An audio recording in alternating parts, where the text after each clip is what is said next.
ಇನ್ನು ಬೇಲೂರು ತಾಲೂಕಿನ ಬಿಕ್ಕೋಡು ಪಟ್ಟಣದಲ್ಲಿ ಪ್ರತಿ ಮಂಗಳವಾರ ನಡೀತಕ್ಕಂಥ ವಾರದ ಸಂತೆಯ ಸಂದರ್ಭದಲ್ಲಿ ರಾಜ್ಯ ಹೆದ್ದಾರಿ ಬದಿಯಲ್ಲೇ ಕೆಲ ವ್ಯಾಪಾರಸ್ಥರು ವ್ಯಾಪಾರವನ್ನು ನಡೆಸ್ತಾ ಇರತಕ್ಕಂಥದ್ದು. ಇದರಿಂದ ವಾಹನ ಸಂಚಾರಕ್ಕೆ ತೀವ್ರ ಅಡಚಣೆ ಉಂಟಾಗ್ತಾ ಇದೆ ಅಂತ ವಾಹನ ಸವಾರರು ಹಾಗೂ ಸಾರ್ವಜನಿಕರು ಆತಂಕವನ್ನು ವ್ಯಕ್ತಪಡಿಸಿದ್ದಾರೆ.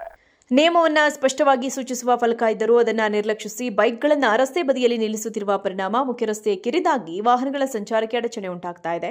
ಶಾಲಾ ಕಾಲೇಜು ಹಾಗೂ ಕಚೇರಿ ಸಮಯಗಳಲ್ಲಿ ಸಂಚಾರ ದಟ್ಟಣೆ ಹೆಚ್ಚಾಗಿ ವಾಹನ ಸವಾರರು ಪರದಾಡುವಂತಾಗಿದೆ. ಪೊಲೀಸ್ ಠಾಣೆ ಮತ್ತು ಪೊಲೀಸ್ ಚೌಕಿ ಸಮೀಪವೇ ಈ ರೀತಿಯ ನಿಯಮ ಉಲ್ಲಂಘನೆ ನಡೆಯುತ್ತಿರುವುದು ಸಾರ್ವಜನಿಕರ ಗಮನ ಸೆಳೆದಿದೆ. ಸಂಚಾರ ನಿಯಮಗಳ ಪಾಲನೆಗೆ ಮಾದರಿಯಾಗಬೇಕಾದ ಸ್ಥಳದಲ್ಲೇ ನೋ ಪಾರ್ಕಿಂಗ್ ಫಲಕವನ್ನು ಲೆಕ್ಕಿಸದೆ ವಾಹನಗಳನ್ನು ನಿಲ್ಲಿಸುತ್ತಿರುವುದು ಸಾರ್ವಜನಿಕರ ಅಸಮಾಧಾನಕ್ಕೆ ಕಾರಣವಾಗಿದೆ. ಸಂಬಂಧಪಟ್ಟ ಅಧಿಕಾರಿಗಳು ತಕ್ಷಣ ಸ್ಥಳ ಪರಿಶೀಲನೆ ನಡೆಸಿ ನೋ ಪಾರ್ಕಿಂಗ್ ನಿಯಮವನ್ನು ಕಟ್ಟುನಿಟ್ಟಾಗಿ ಜಾರಿಗೊಳಿಸಿ ನಿಯಮ ಉಲ್ಲಂಘಿಸಿ ವಾಹನ ನಿಲುಗಡೆ ಮಾಡುವವರ ವಿರುದ್ಧ ಸೂಕ್ತ ಕ್ರಮ ಕೈಗೊಂಡು ಮುಖ್ಯ ರಸ್ತೆಯಲ್ಲಿ ಸುಗಮ ವಾಹನ ಸಂಚಾರಕ್ಕೆ ಅವಕಾಶ ಕಲ್ಪಿಸಬೇಕು ಎಂದು ವಾಹನ ಸವಾರರು ಒತ್ತಾಯಿಸಿದ್ದಾರೆ. ಸಮಸ್ಯೆಗಳು ಎದ್ದು ಕಾಣುತ್ತೆ.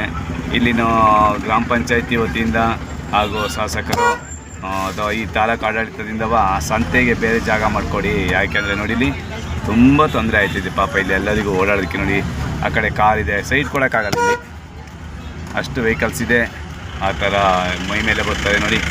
ಇಷ್ಟು ಕಷ್ಟ ಆಗಿದೆ ಅಂದರೆ ಅದು ರೋಡ್ ಸೈಡ್ ಸಂತೆ ಮಾಡೋದ್ರಿಂದವ ಹೈವೇ ರೋಡ್ ಇದು.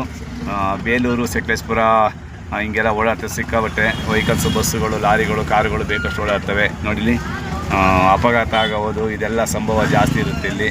ಹಾಗಾಗಿ ತಾವು ದಯಮಾಡಿ ಪಂಚಾಯಿತಿ ಆಡಳಿತ ಆಗಲಿ, ತಾಲೂಕು ಆಡಳಿತ, ಜಿಲ್ಲಾಡಳಿತ ಗಮನಿಸಿ ಸಂತೆಗೆ ಒಂದು ಬೇರೆ ಕಡೆ